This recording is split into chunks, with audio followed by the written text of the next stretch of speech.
Friends, may the Lord be with you. Good evening and welcome. I'm glad everyone's here.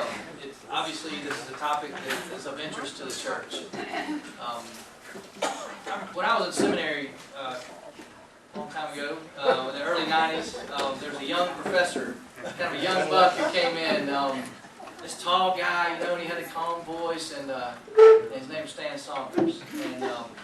And he pushed us to think deeply and to struggle with the text and to find that overlap between the text and culture and to struggle with what that meant for today. And I still remember his class. A couple of years ago, I found an old poster that I made for our final assignment. There's a graphic that I'd written and there was all the seminary language about cutting away at the foundations of hegemony and stuff. But I learned a lot from it.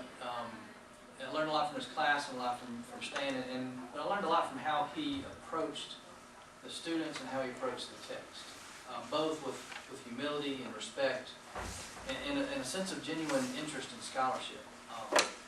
And so tonight we approach this subject with humility, with interest, with respect of the biblical text, and respect of one another. In this room, I'm guessing we have probably views from here to here about biblical understanding, about homosexuality and same-sex marriage, and it's not necessarily generational. So there's, I kid about this church being a big tent church. I think we're probably a smaller tent than we realize sometimes, but certainly in this community and in our state of Georgia. We live in a culture where there's a wide variety of opinions, and I'm committed to being in a church where we don't all think the same way. We don't all believe the same way. I'm committed to being a church where we can listen to our neighbor and respect where they're coming from and why they're where they are, and continue on the journey with them. Personally, I've been on a journey with this subject of homosexuality for 25 years. And I'm in a very different place on that journey than I was even 10 years ago. And I'm still on a journey. And I'm still learning. And the conversations like this help me grow in my understanding. I want to say thank you to Rebecca Abel-Lamar for setting up this, both in the fall and this series, and for pushing me, encouraging me to say we need to talk about this as a church. I appreciate that. And I want to say thanks to Stan, because we had David Bartlett coming in. David's well known to the Sunday school class that meets here, but David's mother died last week, and he is, the funeral was this week, and so he couldn't be with us tonight, and Stan graciously agreed to come on last notice. And I tell you, if you can get a sub like Stan at last notice, how blessed we are to be a mile away from Columbia Theological Seminary. I'm trying not to take that for granted now that I've been here almost 8 years, but it's wonderful to have them right down the street. Just a few words about Stan. You should know he's been a professor of New Testament at Columbia Theological Seminary since 1991. He arrived there a little while after I came as a student, and has been greatly appreciated by the students and faculty alike since that time. Stan is a member of the denomination that arguably has the best name. Stan's denomination is the Christian Church, the Disciples of Christ. It's hard to beat that nomenclature. Stan got his PhD magna cum laude from Princeton Theological Seminary. His MDiv from Emmanuel School of Religion, and a BA from San Jose Christian College. Stan is, his emphasis, one of his emphases has been the Gospel of Matthew. He could probably tell you more about the Greek words in the Gospel of Matthew than pretty much almost anybody in the country probably. He's interested in, he's done studies on eschatology, that study the end times, the understandings of the early church about eschatology. Sometimes in the early church they thought the end times were real soon. And Stan's done a lot of study trying to understand their views at that time. And also the nature of the church, and kind of defining what is the nature of the church. And that's a real important gift to our young seminarians today, because that nature is changing. before our very eyes. We're coming up on the 500-year anniversary of the Protestant Reformation, and a lot of us have been talking about how we're probably at the next 500-year great transformation of the church, and we're right on the cusp of that. Stan is married to Brenda, who is an interior architect. She's spent a lot of time in the last couple of years in Saudi Arabia designing teaching hospitals. Pretty interesting. And they have 2 children, a son who's 19, who's in AmeriCorps, and a daughter who's a freshman at Pi Day. So let's give a warm DPC welcome to Stone State.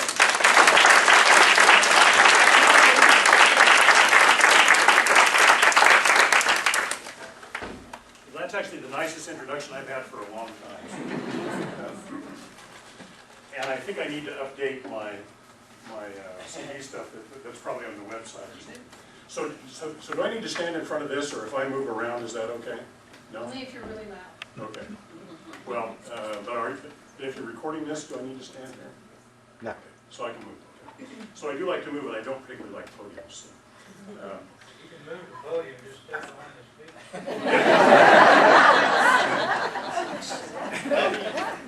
yeah. Well, I really wish David Bartlett was here tonight. I'm really sorry for you all that he couldn't be here, but he is with his family and tending to things after the death of his mother. So we wish him all the best and God's presence with him and his family in these days. But it was a little bit of a scramble on my part to sort of pull a presentation together, because we're also at the end of the semester, so I'm reading papers a lot and just trying to get through things. So if this is a little bit jumbled, I apologize, okay? Because this isn't particularly material that I've thought about for a long time. I used to teach a class on New Testament ethics every few years, and we always had a major section of that had to do with New Testament sexual ethics, which doesn't really exist. There is no sexual ethic within the New Testament. There is a love ethic within the New Testament that tends to dominate everything else, but there's nothing really substantial there that you could say constitutes a sexual ethic, which is one of the things that then causes us problems in the church every time these kinds of issues come up, because we find ourselves in some ways caught between the perspectives of the Old Testament and the New Testament. So what I want to do tonight is actually do a couple kinds of things. Mostly I'm going to work on not the homosexuality part, but I'm going to work on the marriage part of the equation, okay? Because there's really 2 things that we're talking about here. One is homosexuality. That's the one that tends to raise people's anxiety and interest to some degree, to a greater degree than the issue of marriage. Okay? But I think it's actually, in some ways, it's the marriage issue that is the more troubling one for us to think about, because we have lots of assumptions about marriage that may not be true. Now, it turns out a lot of the stuff that we find in the Bible that has to do with homosexuality, or at least what we call homosexuality, is connected to some of those discussions of marriage. But it's clear that the marriage contract is the primary topic that's being talked about. So I want to mostly work on the marriage side. As we have time towards the end, I do have a couple of New Testament texts, kind of the 2 most important New Testament texts that do have to do with what we think, what some people think at least might be descriptions of homosexuality, but for the most part we're going to try to focus on the marriage side. I actually want to start though with some kind of broad framing for us, okay? So we're in an extended period of what some people call the American Cultural Wars, in which we keep finding issues as a society that have to do with identity, people's sense of who they are, maybe even as a nation, with a sense that this is what this nation has always stood for, or particularly for church people, there's often a sense of this is what the church has always taught, this is what the tradition is, and so part of our job is to defend the tradition against the inroads of an increasingly secular culture. And these culture wars, of course, work themselves out in a variety of ways. they tend to often fall out upon, in the church at least, upon patterns of how conservative is the church. Although actually some of the conservative churches who think they're reading the Bible literally often aren't reading actually very accurately or literally. And they're often also not taking into account a lot of the cultural differences between our world and the world of the New Testament or of the Old Testament, either one. But the one thing I want to say about this American culture war business is that we fight all of our wars over culture in terms of binary opposites. And this sense of binary opposites is going to actually play through the whole presentation tonight, I think. The problem is that we're mostly heirs of the legacy of Protestantism. And Protestantism came into being as pretty much, I think, as a direct result of the invention of the printing press. Okay? And I mean, we usually think the invention of the printing press is a good thing, and in many ways it was. It brought in its wake lots of science and technology and lots more education. It also brought some bad things in its wake. Among the things that happened is that we lost our memories, because people up until that time had been part of oral traditional culture, where they had much better memory capacities than we do. When we think we need to remember something, we go look it up in a book, or now we do that online. Ancient people, who most of them didn't read very much, even in the New Testament time, only probably 10 to 12% of the population were literate, as we think of that word. Even they were probably looked upon with some level of suspicion, because that was a technology to them similar to what being able to write computer code might be for people today. So they were part of oral traditional culture, which also meant that they could argue vehemently with each other, and they could often disagree and put together really strong arguments and seem very angry, and then go have dinner together. Okay, that's just kind of part of the culture of the Middle East, and it's part of oral traditional culture, where you do learn to mount strong arguments. That's the technology, that's the way their brains are wired. But when we move to the printing press, then we start to reduce everything to doctrines, to ideas, and we use those doctrines as dividing lines. So it is not an accident that the concept of the nation state, with clear boundaries and standing armies set at the boundaries, arises about the same time as Protestantism, and that the Protestant legacy has always been to look for the points of disagreement with other folks who are closest to us, and then usually divide from them if we can't get them to agree to our position. Okay, so we still do that. That's actually become now enshrined not only in the Protestant church, but in the North American culture. There's probably no culture, at least that I'm aware of, that has been as divisive, both in the church and in the wider society, as American culture. And the way we usually work out our divisions then is we turn every set of issues into a binary opposite. Either you're this or you're that. Either you're Republican or you're Democrat. Either you're for abortion or you're against it. Either you're for homosexuality or you're against it. And usually there's no middle ground, right? You know, somebody has drawn a line somewhere, and we have to figure out which side of the line we're on.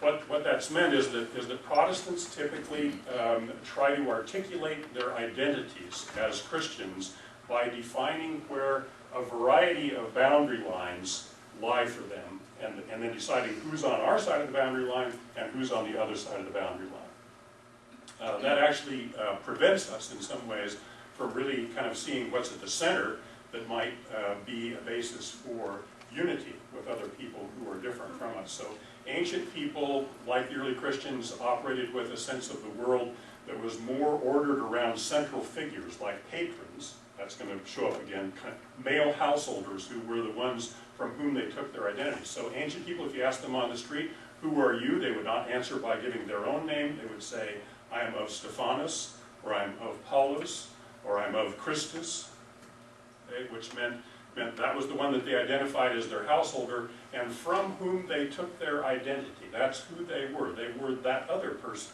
who was the central figure for them. And it turns out if you have central figures, there's actually a theory of this in mathematics, I understand, that centered sets mean that there are actually a variety of approaches, different approaches to that central figure, but we all connect around that central figure. Okay? And Christology, the life of the church, works much better, actually, if we can say, well, what we agree upon is Jesus Christ. But there's different ways to get to Jesus Christ. So there's different avenues to the center, and what binds us is not the boundaries so much as what's at the center. Okay, so that's just a kind of a general principle.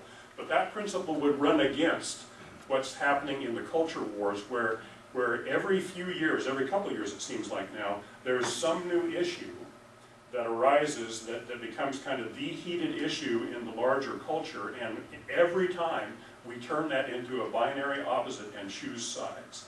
Okay? And at some point, I think the church has an obligation to rise above that level of discourse and that way of thinking. So maybe the church's obligation in dealing with these issues is not so much to pick the right side as it is to be the body that is able to incorporate the diversity of perspectives and even practices.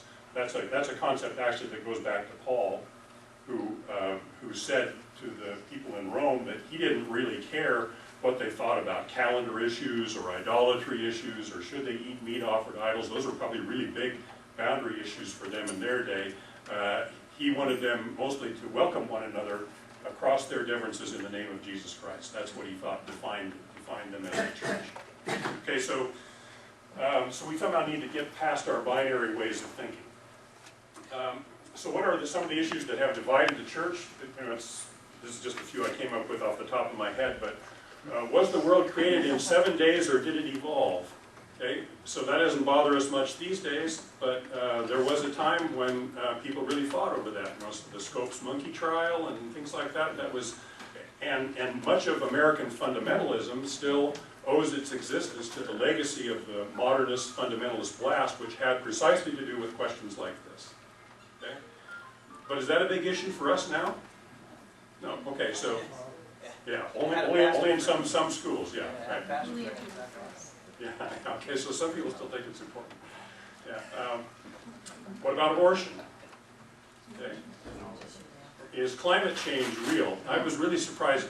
So I don't mind being here tonight, although it's not my area of expertise particularly, and I enjoy being with you and doing these kinds of things. But the stuff I'm trying to work on these days is really about kind of how there is a Christian story, a biblical story that runs from Genesis to Revelation that's about creation. Okay? And what Christ has to do with creation. And I think we have either forgotten or just completely missed that story for most of the last 400 or 500 years. And so sometime have you back to talk about this one, but a few years ago when I started to work on kind of creation issues, and I thought I could go into churches and kind of talk about what was going on in the world, and try to say, well, this is something Christians need to be thinking about. Mostly I got at best a cold reaction, sometimes a hostile reaction from people in my own church. Okay, so it turned out people had already divided up because it didn't really matter what the church said or what the Bible said, it was what their media said, because the media has become our new priests. Shape our view of reality and what the issues are we're going to deal with. They're making a lot of money. And they are making a lot of money off of it, yeah. So it's often about selling things. Okay, should women be ordained? Now, this was the big issue a few years ago. Okay. And then of course it's had a kind of a corollary in the question of should homosexuals be ordained as pastors? And so I said I'm going to work tonight on the marriage part of the equation. When the first issue came up here about should women be ordained, my question, I mean, I'm always kind of a contrarian. My question was not about women, it was about ordination, because the New Testament really doesn't say very much about ordination at all. That's a kind of a later construction in the life of the church. So, but it's an important issue because it's a power position. Okay, so, and it's a representative position. So we invest a lot of meaning in who our pastors are, and that makes it a kind of a boundary issue for us in this part of the cultural wars. So also with homosexuality, there have been a variety of issues now. One set having to do with civil rights that's still being worked out in the courts and in state governments. One about ordination that the church has been working through now for the last few years and has begun to turn some corners. And then, of course, the question that we're focusing on tonight, which has to do with homosexuality and marriage in particular. The thing I want to note about that is that there is a kind of progression. It's possible for people to think about things in the broad abstract, like about civil rights, and we can say, well, okay, you know, we think all people should have basically the same civil rights. It took us a long time to get to that point, right? But then ordination, people in the church are going to dig in their heels on that one a little bit more, because that brings it kind of closer to home. And then when you begin talking about marriage, part of the reason this is a cultural war issue now is that marriage is a kind of a foundational assumption of the way our world is supposed to work. From the time we're little kids, we're raised to think that our goal in life someday ought to be to get married, right? Okay, and we even think maybe it's a sacrament. So it probably goes way, way back into the life of the church, or even prior to the time of the church. And so you know, we somehow understand that marriage, at least as we understand it, is very close to the heart of who we are as people, and maybe particularly as Christian people. So what I want to do is problematize that a little bit, okay, to challenge that set of assumptions, because I think it makes it more interesting. So the broad questions here, though, would be, what's the role of the church in relation to public, social, political, and cultural issues? Should the church be a progressive voice or defend traditional values? Or even that's a binary opposite, right? Okay, so is there an or? Is there another way to construct the issue? So oftentimes if you're at an impasse on issues and things are set up as a binary opposite, maybe the goal is to step back and rethink the whole equation, the whole argument. When you say church, yeah. Who do you mean by the church? Who do I mean by that? Yeah. I'm talking about the big church.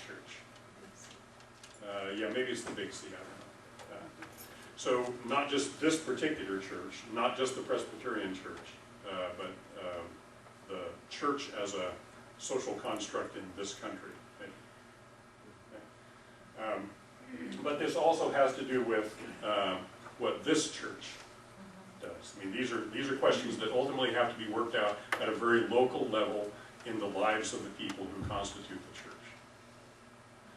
Okay, so then, what role does or should the Bible play in shaping contemporary engagement with social and cultural issues? So in this case, with the whole question of homosexual marriage. And the main problem, I'll just tell you up front, is that the New Testament does not say very much, very clearly at all, about homosexuality. And the Old Testament maybe says a little bit more, okay, but in both cases, the main problem is that ancient people did not construct sexuality the way that we do. They did not think about it in the same terms that we do. Now, that may seem hard to us because we think, well, how else would you think about it other than the way we think about it? Okay? But they didn't think about it that way. So even the very term homosexuality does not come into either German or English language until late in the 19th century. Okay? And it was actually first shows up, I think, in a German text that is a kind of a medical textbook on sexual deviancy. Okay, and from that it kind of became more widespread, because then it was in a medical textbook, and that meant it was scientific, and it was also coming out into being at the same time Freud is around, and sexuality issues are kind of becoming more prominent in general. But what we have done then is we have said, well, basically there are two ways of being sexual. You can be heterosexual or homosexual. That was the first way we thought about it, right? Okay, but then what have we learned since then? Yeah, okay, so there's also transsexuals, and there's bisexuals, and there's there's in the technical discussions, there's actually at least 5 or 6 different categories, including hermaphrodites of various kinds, pseudo-hermaphrodites, and it's really sort of interesting technical stuff.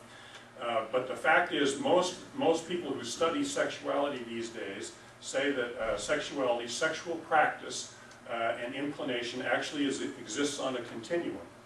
And most of us do not fall on a binary scale to one side or the other. We fall somewhere, in some ways we might be over here on this side, in some ways we're more over here on this side.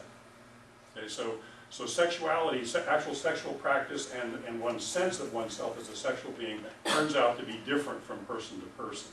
So it's actually very hard to actually split this in reality into a simple binary set of oppositions. Ancient people, when they talked about something like sexuality, they were, which they didn't very much actually, but in the Bible, when they're talking about sexuality, they're actually talking about a couple kinds of things. And I'll give you the title of a book that sort of captured my imagination probably 20 years ago. It was by a guy named William Countryman, and it was called Dirt, Greed, and Sex. Okay? And it was he's a New Testament scholar, an Anglican New Testament scholar, and he was trying to kind of talk about, well, how does the Bible, especially the New Testament, talk about sexuality? And what he said was most of the conversations are really not about sexuality as we think of it. They're actually about dirt, which is purity issues, which is kind of how do we construct our boundaries between ourselves and other people around us. And then maybe more importantly, it was about property. So dirt, greed, and then sex, what's the relationship to dirt and greed? Because ancient people usually thought about sexual possession as a property issue. Okay? And the people who were the property owners, guess who they were?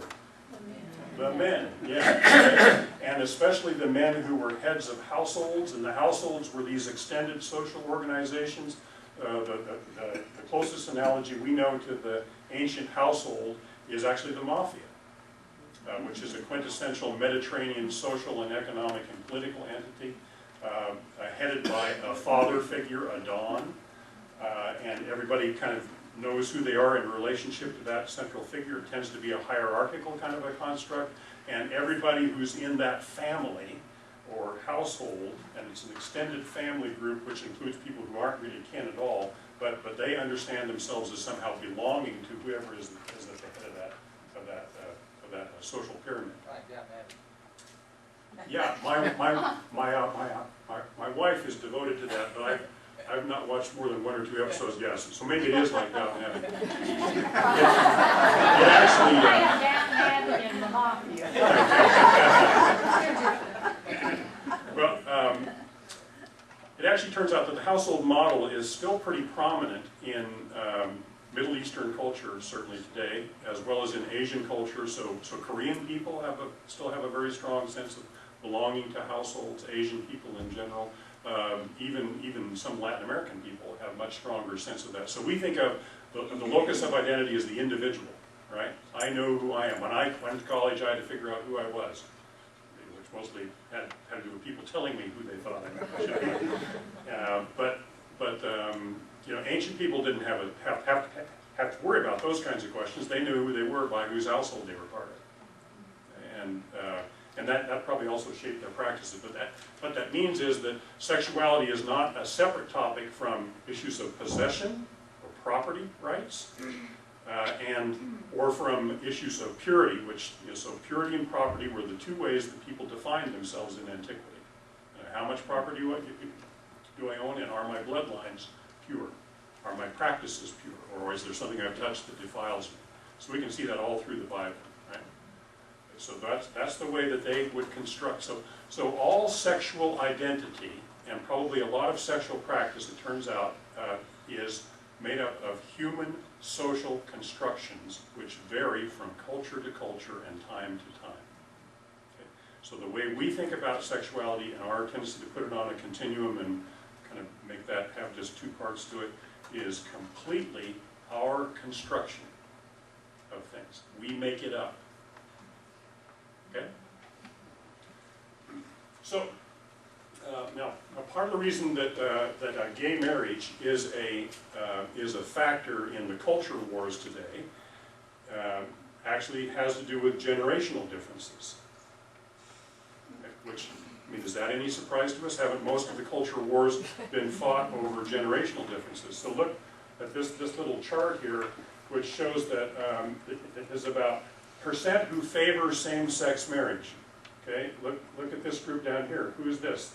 The silent generation, those born between 1928 and 1945, where the level of favor has risen over the years in the last decade or so, from around 21% up to 33%.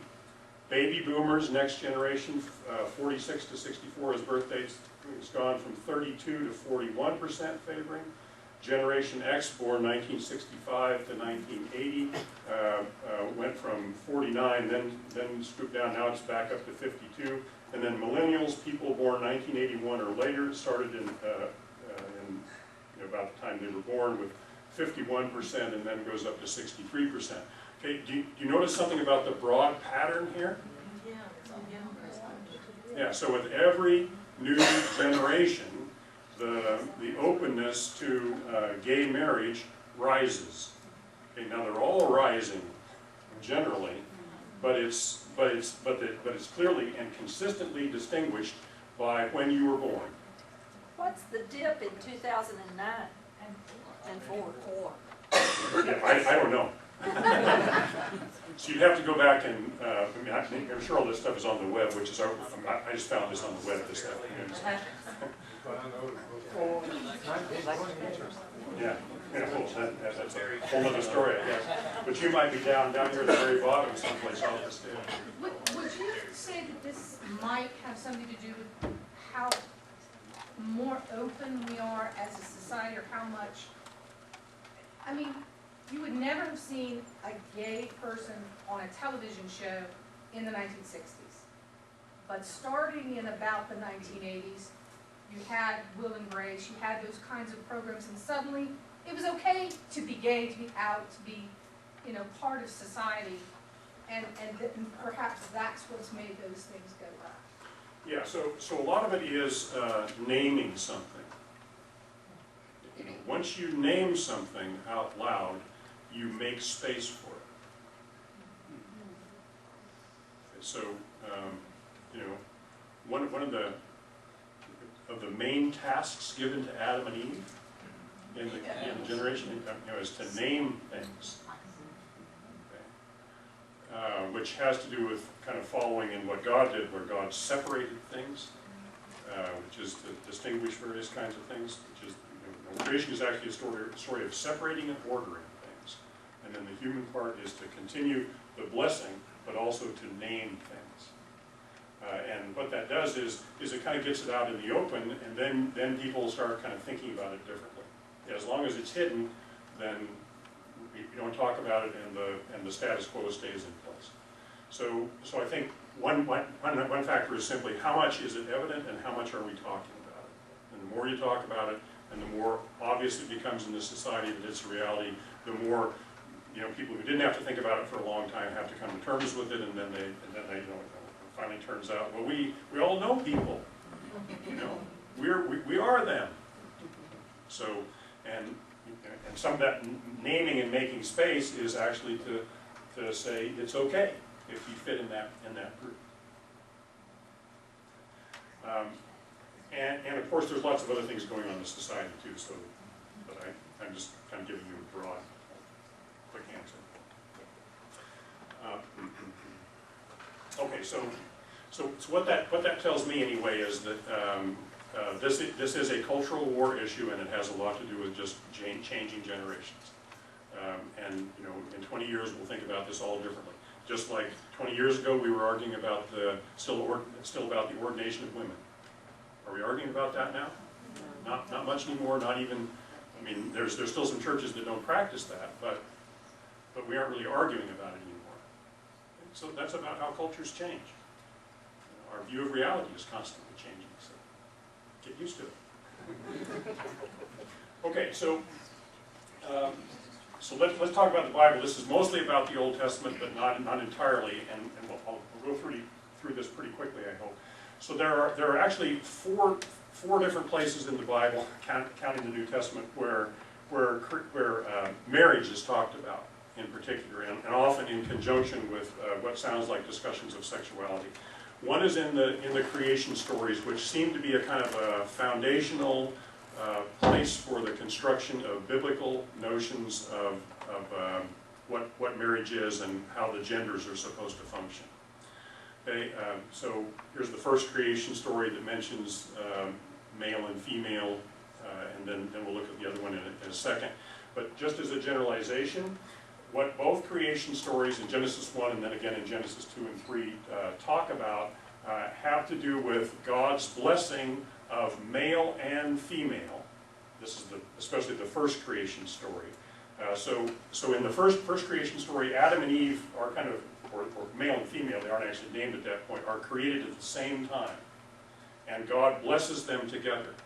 And so some people have then said that what that first story sets up as a kind of a foundational notion of the way humans are to work in relationship to each other and to the rest of creation is that they are blessed together as male and female. So that's where your notion of marriage comes from. Okay. There might also be some principles like God builds into the order of creation itself difference. And yet humans are to find oneness across their differences.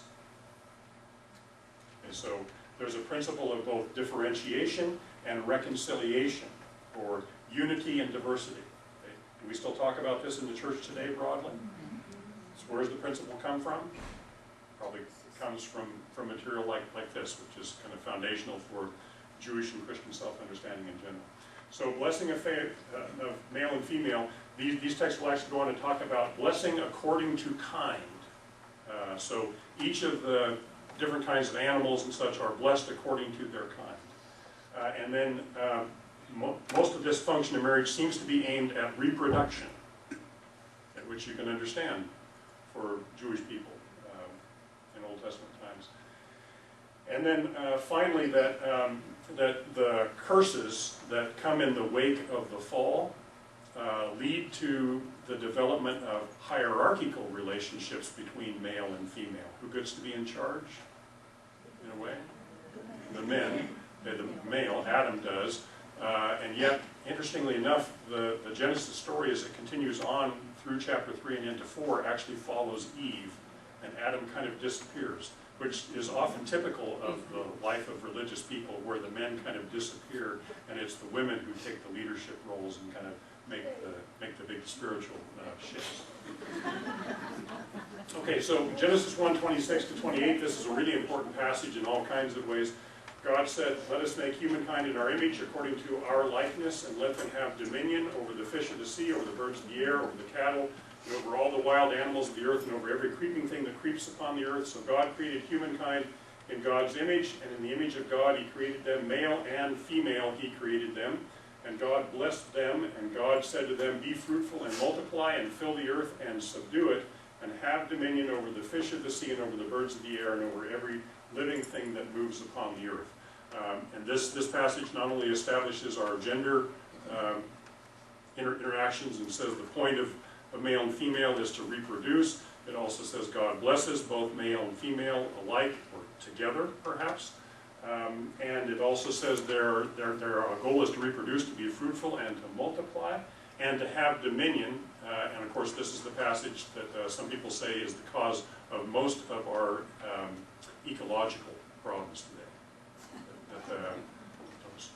So there was a Presbyterian layman who argued back in 1966 in a classic article that Christian anthropocentrism and dominion, kind of exploitation of the earth, comes directly out of this material, out of the dominion stuff. Okay, then the second story, has first Adam created to be a keeper and a tiller of the earth. He's to take care of the garden, so Adam is a gardener. But then God says it's not good that man should be alone. I'll make him a helper as his partner. So out of the ground, the Lord God formed every animal and every bird, and brought them to the man to see what he would call them, and whatever the man called every living creature, that was its name. The man gave the names to all the critters. And then the Lord, but for the man there was not found a helper as his partner, so the Lord God caused a deep sleep to fall on the man. As he slept, he took one of the ribs and closed up its place with flesh. And out of the rib the Lord God had taken from the man, he made a woman, and he brought her to the man. Then the man said, this at last is bone of my bones and flesh of my flesh. This one shall be called woman, for out of, and his name in this account is actually Ish, and she's Isha. And out of my bones, and for out of man this one was taken. Therefore a man leaves his father and his mother and clings to his wife, and they become one flesh. Okay, so there's marriage, right? Okay. And when that's enshrined in your foundational texts that are meant to be an ideological explanation of where the world as we know it comes from, it's very hard to break out of that paradigm that a marriage then, well, marriage is not mentioned here in this passage, but that male and female are supposed to be in some sort of relationship to each other. That seems to be the clear model. Then we go to, I lost the top part of this. We go now to Leviticus, to the holiness code. Okay, so this is the part of the Old Testament that deals with kind of laws and cultural institutions. And there's a section we're going to come to where this holiness code talks about things you shouldn't do, like men lying with men and things like that. So this is one of the places where there seems to be a condemnation of same-sex activity. But most of this has to do with this section, at least chapter 18, has to do with who you should not uncover. Okay, so it's about, apparently it's possible to uncover all kinds of people to have sex with them. But there are lots of people that you should not uncover. So they include the nakedness of your father, of your mother, your father's wife, your sister, your father's daughter, your mother's daughter, whether born at home or born abroad, the nakedness of your son's daughter, of your daughter's daughter, you know, sort of on and on and on it goes, because those are too close kin. It's the one thing. Okay, so what the Holiness Code is working on is who's an acceptable marriage partner. And again, the focus is on procreation. Okay, now you have to do this because actually it turns out by this time, maybe long before, Israel was pretty much presuming endogamous marriage as opposed to exogamous marriage, which means exogamous means we marry, gam, we find a wife who is ex, she's outside the family. Endogamous means you marry somebody who's inside the family. Yeah. So most marriages among Jewish people turned out to be endogamous. That is, they were marrying within the extended family, so usually cousins.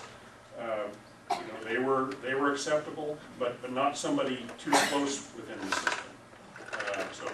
So no incest or anything like that. And the point again is to make sure you have good reproduction going on that extends the family. And it turns out at the end of this passage, we also get to land.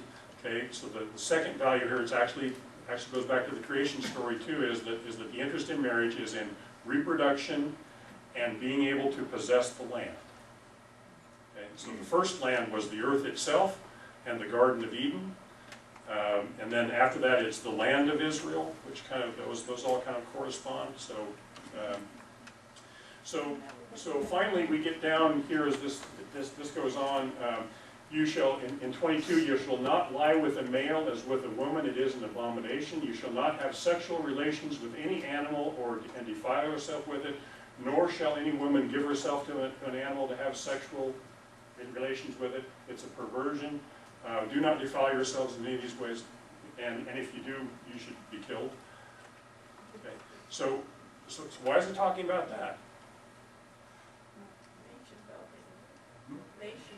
Okay, nation building, and again, it has to do with reproduction, because you know, men lie with men, you don't reproduce, right? If you have sex with an animal, you hope you don't reproduce. So it's just going down the list of things that you don't do if you want to reproduce, which is about fulfilling the mandate to be fruitful and multiply, and possess the land is the second part. So when we get down here to it, it says do not defile yourselves with any of these ways, for by all these practices the nations I am casting out before you have defiled themselves. Thus the land became defiled, and I punished it for its iniquity, and the land vomited out its inhabitants. But you shall keep my statutes and my ordinance, and commit none of these abominations, either the citizen or the alien who resides among you. For the inhabitants of the land who were before you committed all of these abominations, and the land became defiled. Otherwise, the land will vomit you out for defiling it, as it vomited out the nation that was before you. Okay, so here's our principles again. To the extent that we get a discussion of same-sex kind of activity, the primary values are the capacity to reproduce and to possess the land, to continue in possession of land. And the connection there is that the best means of possessing the land is to preserve the integrity of the kinship group that occupies the land. That's why you marry your cousins, not people from outside. You don't marry too close within the family kinship system, but within close enough that your people stay in the land so you continue to possess it. I read an article the other day that said more and more women are choosing not to have children. Would that be breaking this code, this vow here? I mean, yeah, they're not reproducing. So it's part of the reason that the Catholic Church doesn't like abortion or contraception, because they have a very clear understanding that there is a fundamental biblical value that has to do with reproduction. Now, I think there's a real practical environmental issue that might be at stake here that we aren't always aware of, and that is that our rate of consumption of the Earth's resources, we can support about 1.7 billion people on the face of the Earth. How many people are on the face of the Earth today? At least 7, heading towards 8 billion people. That means we do not have the resources now to support the Earth's population at our level of consumption, which is the other kind of important part of the equation. So either a lot of people are going to die, or we're going to have to figure out how to bring down the level of reproduction. So our problem is not the same problem as the first generations of Israelites, or even of people in the New Testament. It's a different kind of problem we have to think about. And if the foundational mandate, which is part of the reproduction, is to bless the earth, to continue God's blessing of the earth, which is what Adam and Eve are called to do, to be the caretakers and to extend God's blessing to the whole of the earth. If that's the foundational mandate, then maybe we have reached a point where we have to rethink what was the corollary for the first generations of Israelites. That was, they would bless the earth by reproducing. Okay, now we're in a place where we might have to think about blessing the earth by not reproducing. See, but that's another topic. What were those statistics again, the 1 point something, I don't like numbers. Yeah, okay, yeah, so the stuff I read says that at our level of consumption in this country, we have enough resources on the earth to support 1.7 billion people. But the problem is that there are already today 7 billion people. Thank you. There's also a sense of bringing order out of chaos, and chapter 18 is like not taking the woman as a rival to her sister. There's also a sense of small community household rules, keeping some order out of the chaos. Yeah. You start taking the woman's sister, and also there's some problems in the family. Yeah, that's right. Yeah. Now, these were the holiness codes, right? Yeah. And this is what the people of Israel would do to make themselves holy. Yeah. And there seems to be an order to these codes where they go from things that are, kind of bad down to the end where things they are really bad. Or Yeah. you would say that there's an order to that. Yeah, And so it's not necessarily just about reproduction, but it's also about relationship with God and becoming holy. yeah. So to a great extent, it's also articulated in the first creation story when it talks about God blessing each according to its own kind. So one thing that the Holiness Code does, not so much in this section, but more broadly, is it distinguishes kinds of things. So one of the things it says is you shouldn't sow your field with two kinds of seed, because that's an abomination. And because that's mixing things that you're not supposed to mix. Two kinds of what? Seeds, yeah. So I mean, it's interesting to just read the whole Holiness Code, which is foundational to Israelite understanding of purity issues as well as land and possession issues.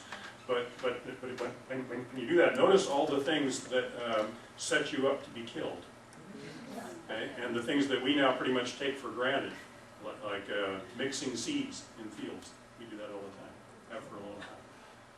Okay, so as in Genesis, reproduction and possessing the land are focal points, both related to marriage and the prohibitions of certain sexual practices. In practice, Israelites were ordinarily monogamous, except for the elites. So the kings and the patriarchs were polygamists.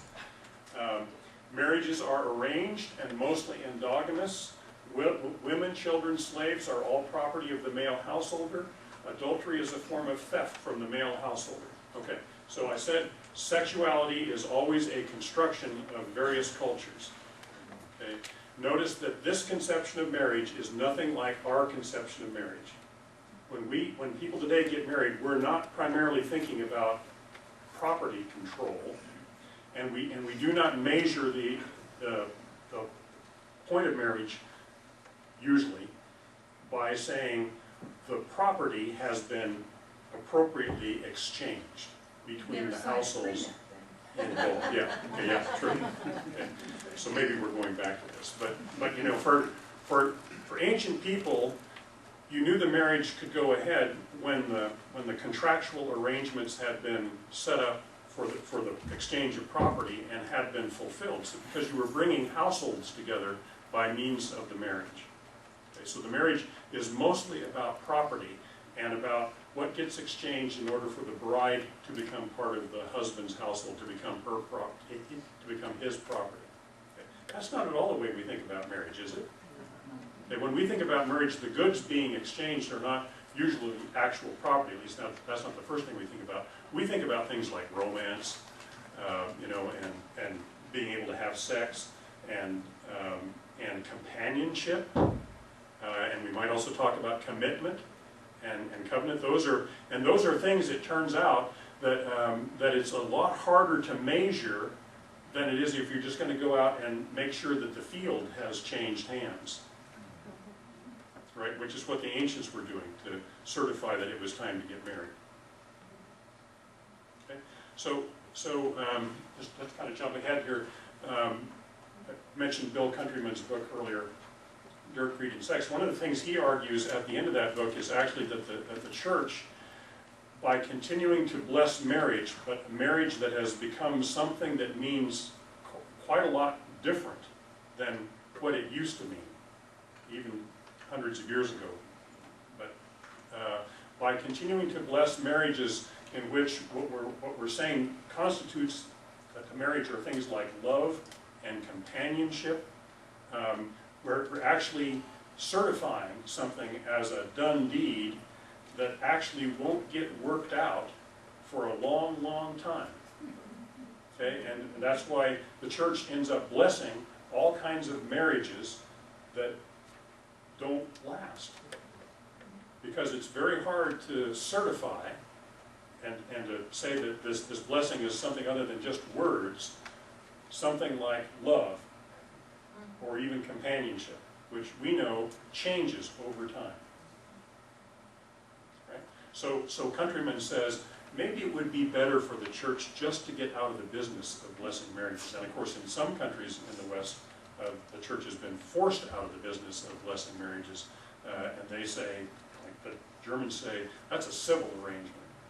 It has to do mostly with still kind of property issues as well as the romance stuff, but the church has no business blessing those things the Germans say. And it's fine if you want to have a ceremony in the church, but that's not the legal thing. But we think, no, this has to be a church, it's a religious thing. And that's where we get into a little bit of trouble on is. It's not legal till that paper gets to the probate court or whatever either. Right, right, yeah, so, and you have to have a real ordained minister to sign the thing. Okay, so in any case, ancient marriage does not look like anything like we would want to call marriage. So, I mean, if you're thinking about restoring or preserving biblical marriage, we would have to ask ourselves, are we going to go back to endogamous marriage? Are we going to arrange marriages? Are we going to have women, children, and slaves all property of the male householder? And are we going to treat adultery as a form of theft against the property of the male householder? That's just kind of part of the problem of shifting from ancient cultures to modern cultures. Okay, I'm going to skip past this prophetic section, but in the prophets, there's actually marriage becomes a metaphor for the connection between God and Israel, basically. And so Israel's always accused of fornicating and being adulterous. And then in the New Testament, it still seems like the creation account remains foundational, but there's going to become a major shift here in some texts. So the marriage metaphor then is adapted for use. Now it's extended to describe the relationship between Christ and the church. So, Christ becomes the bridegroom and the church becomes the bride. Jesus acknowledges that divorce is not God's intention, but is the result of human hardness. And marriage is also it's recategorized in some texts as being a practice of this age. And Paul especially, but Jesus also seems to suggest that in the age to come, there is no marriage. Okay. Now, are we living in the age to come?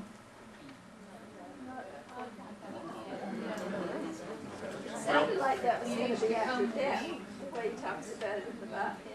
Yeah, actually what the early Christians mostly say about the age to come is that yes, it's coming, but some of it's already here.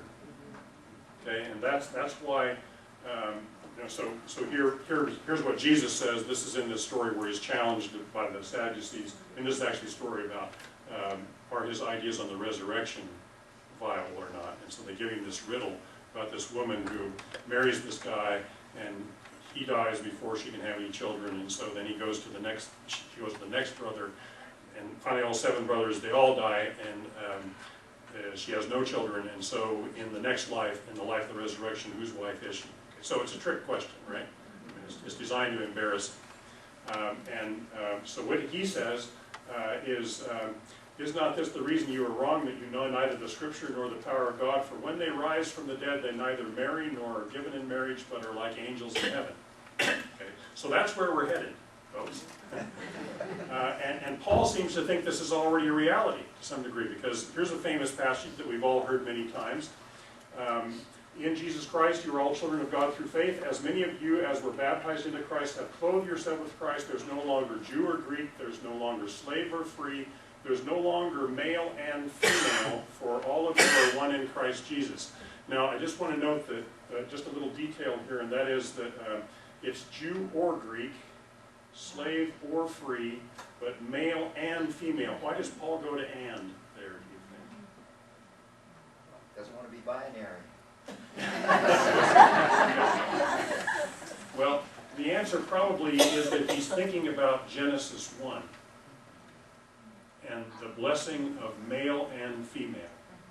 And what he's actually saying is that that was part of the first creation, but in the new creation that's coming into being, where we're all children of God, there is no male and female in the same way.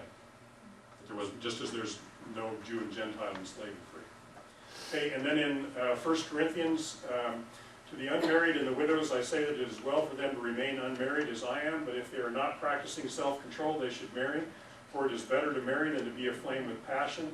To the married I give this command, not I, but the Lord, that the wife should not separate from her husband, but if she does separate her, let her remain unmarried, or else be reconciled to her husband, and that the husband should not divorce his wife. Okay, there Paul seems to say that the norm, as far as he's concerned, is no marriage at all. Okay, but he actually makes a provision. He says, if you're too weak, maybe you should go ahead and get married. So that sounds to me like Paul's already made a transition to the new creation, which he thinks is already, to some degree, at least a reality coming into being. So the kingdom is already coming, and it's already arrived to some degree.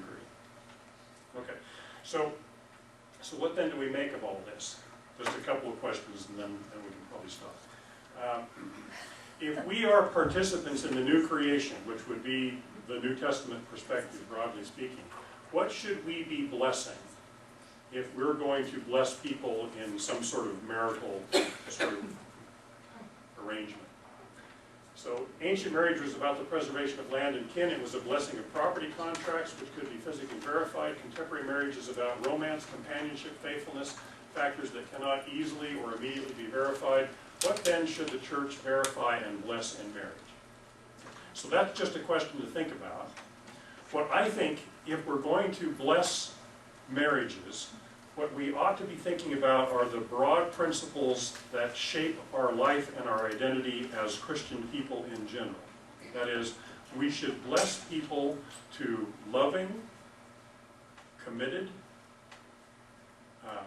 caring, supportive, nurturing, covenantal relationships. Okay? Because that is what defines us as a people. It is that commitment, not the commitment to only bless some people as opposed to other people, that keeps us from simply being participants in the binary constructions of reality of our society. That's what I think. Now, that's not a very clean or easy or neat answer, but I think it's actually where the biblical material is moving us, particularly when we get to the New Testament. Okay, do we have time for a question or two, or do we need to stop? For rebuttal? Yeah. I want you to repeat that last statement. Would you write them on the board? Yeah, so I probably can. The students are always asking me to do that, and it's like you'd have to wind me up and start me all over. So basically, I'm saying that we think about, broadly we think about what's the model of Jesus. Okay? So what does Jesus model for us in his relationships? Well, love, faithfulness, commitment, covenant. I'd actually say, and this is one of Paul's two great ethical principles that organize everything else, are one, love, and second, renunciation of self for the sake of the other, which, by the way, is an ethical value that is deeply contrary to our foundational practices and understandings in this society. So I would think, Paul would say, however we construct marriage, or whoever's marriage or commitment to one another we would bless, what we need to be ascertaining, if we're going to bless it, is it committed? Is it based on something that we would call real love? Will it endure?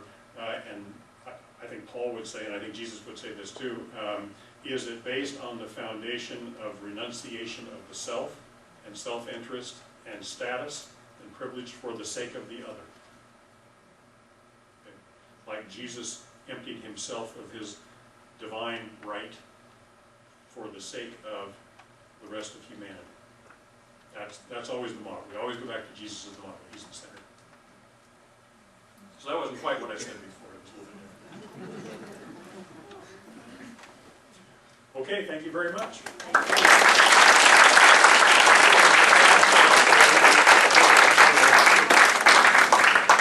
Well, as you can see, we've been here an hour, and we're, in a sense, just scratching the surface. I mean, wonderfully deep scratches. But there's so much more to talk about, and I know you have a lot more questions than we're asked.